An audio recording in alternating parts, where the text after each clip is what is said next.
नमस्कार साथियों, मैं विवेक सिंह क्लाउड न्यूज में आपका स्वागत है। और आज हम बात करेंगे लोकतंत्र सुरक्षा पार्टी के राष्ट्रीय अध्यक्ष राजकुमार सैनी से।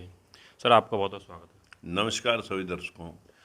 सर, आज हम आपसे बात करेंगे राजस्थान के मुख्यमंत्री अशोक गहलोत जी को लेके, जिनके बहुत चर्चा चल रही है कि वो कांग्रेस के राष्ट्रीय अध्यक्ष बनने जा रहे हैं। तो उनके राष्ट्रीय अध्यक्ष बनने से जो ओबीसी वर्ग है उस पर क्या कांग्रेस तरफ मूव करेगा या क्या परिवर्तन है, उसके बारे में आप अपने विचार। देखिए, कांग्रेस का 75 साल का राज, 75 साल में हम 50 साल तक कांग्रेस को 3 बार झेल चुके हैं।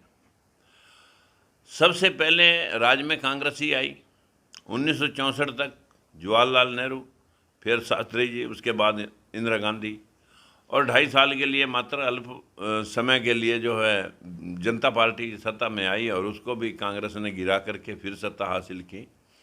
उसके बाद थर्ड फ्रंट आया, वीपी सिंह, और उसके प्रधानमंत्री बने चरण सिंह को भी वैसे उन्होंने बनाया, लेकिन वो 6 महीने के लिए। व्यवस्था सीधा मानना है कि कांग्रेस अगर अध्यक्ष पहले भी कभी जगजीवन राम को बनाने का प्रयास किया, कभी जो है ना उन्होंने सीताराम केसरी को, कभी कई अध्यक्ष उन्होंने बनाए, लेकिन वो सिर्फ कठपुतली दिखाने के लिए, लोगों को रिझाने के लिए ही बनाए। अगर तो वो इस प्रकार का खेल खेलना चाहते हैं तब तो ओबीसी मूव नहीं कर सकता। अगर वो सीधा ऐलान करते हैं कि हमारा जो अध्यक्ष है भविष्य में इन्हीं के फेस के ऊपर चुनाव लड़ा जाएगा, कांग्रेस लड़ना चाहती है, तो इसके बारे में ओबीसी बिल्कुल सोच सकता है, इसमें कोई दो राय नहीं है। मतलब आपका कहने मतलब आगे फ्यूचर में अगर 2024 के इलेक्शन में अगर प्रधानमंत्री के तौर पर अगर उनको प्रोजेक्ट करते हैं तो हम दावे से कह सकते हैं कि वाकई कांग्रेस बाजी मार सकती है। लेकिन हकीकत में 10 जनपद या नेहरू परिवार ऐसा करता नहीं है, वो सिर्फ मुखौटे दिखाता है और मुखौटों के माध्यम से मुखौटे ही रहते हैं। मुखौटे तो जो है ना, अभी राजस्थान के अंदर एक आंदोलन चल रहा है, उस आंदोलन को अभी सरकार ने हालांकि दमन भी किया है। जो बीजेपी के हाथों में कुछ मतलब जो है ना 2, 4, 10 आदमियों को बीजेपी प्रोजेक्ट कर रही थी और ऐसा चल भी रहा था, उनके साथ सरकार को सख्ती से पेश नहीं आना चाहिए था। उनकी बैठ कर के बात सुन लेते।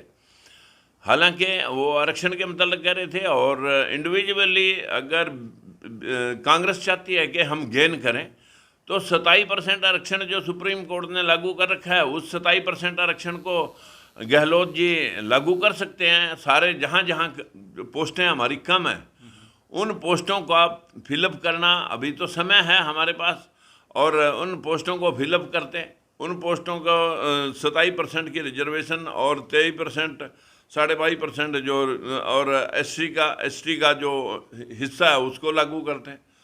तो मैं कह सकता हूँ कि लोग बहरे और अंधे नहीं हैं, वो लोग देखते हैं कि किसने क्या किया, लेकिन ये भी देखते हैं कि जिनको मौका मिल चुका है उन्होंने पीछे क्या किया। ये भी इसकी बात को ध्यान में रखते हैं कि ये आगे के लिए बहका रहा है या लोगों को सिर्फ आई वॉश करने के लिए इनको आगे किया जा रहा है। यही हमारे बैकवर्ड समाज के साथ होता रहा है। तो सर, इसमें जैसे कि आप कहते हो कि नकली प्रधानमंत्री जी को आप नकली ओबीसी कहते हो, तो सर अगर प्रधानमंत्री कैंडिडेट अगर कांग्रेस बनाती है उनको, गहलोत जी को, तो ये तो सर असली ओबीसी है, ये भी नकली ओबीसी कहलाए जाएंगे? नहीं, अगर इनको आगे करके चुनाव लड़ा जाता है फिर तो वो अशोक गहलोत के विजन के अंदर रहेगा, उसकी सोच।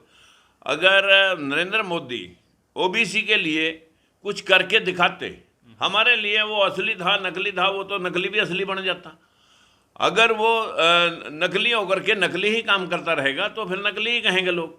ऐसे ही कल को कांग्रेस के साथ भी हो सकता है, अगर असली काम करेंगे तो असली हो जाएगा, वो नकली होते हुए भी असली हो जाएगा। लेकिन ये तो वास्तविक तौर पर असली है, और असली बन गया अगर नकली बन गया तब बहुत दुख होगा।